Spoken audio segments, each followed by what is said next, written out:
Chanchalguda jail నుంచి విడుదలైన Allu Arjun, high court మధ్యంతర బెయిల్ ఉత్తర్వులతో సినీ నటుడికి ఊరట.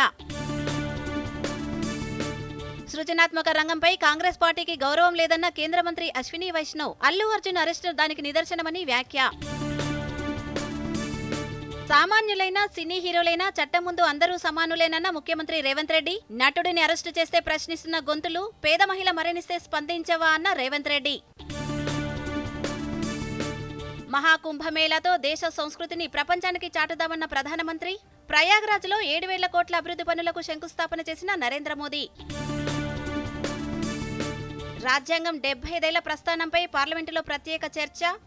దేశాన్ని ఐక్యంగా ఉంచేందుకు రాజ్యాంగం రోడ్ మ్యాప్గా ఉపయోగపడుతోందన్న రక్షణ మంత్రి రాజ్నాథ్ సింగ్. కేంద్ర మంత్రులు నిర్మలా సీతారామన్, అశ్విని వైష్ణవ్లతో ముఖ్యమంత్రి రేవంత్ రెడ్డి భేటీ.